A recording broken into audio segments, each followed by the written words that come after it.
نکنه یه اتفاقی بیفته.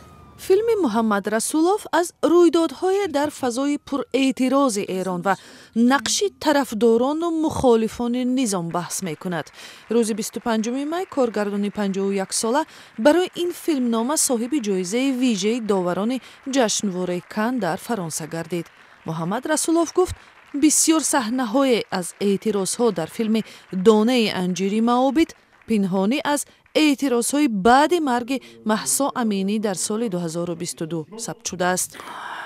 ببینید وقتی شما در مواجهه با نیروهای امنیتی قرار میگیرید کم کم یاد میگیرید چطوری اونا رو دور بزنید.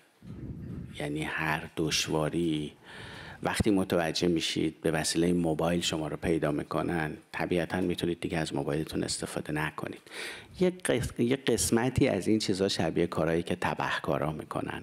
برای این فیلم دادگاه در ایران رسولوف را به 8 سال زندان و شلاق محکوم و کارگردان پیش از به اجرا در آمدن حکم از این کشور فرار کرد. ضمن اینکه ما متوجه شده بودیم یه اخباری از ساخت فیلم به دست نیروهای امنیتی رسیده و نگران بودیم که هر لحظه اونا عوامل فیلم رو دستگیر کنن.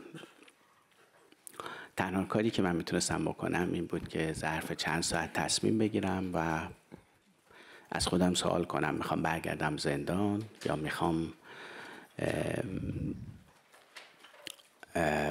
ایران جغرافیایی رو ترک کنم و در ایران فرهنگی به زندگی ادامه بدم.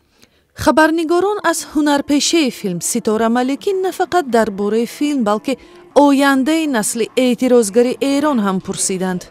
من به این نسل اصلا امیدوار نیستم، من به این نسل مطمئنم.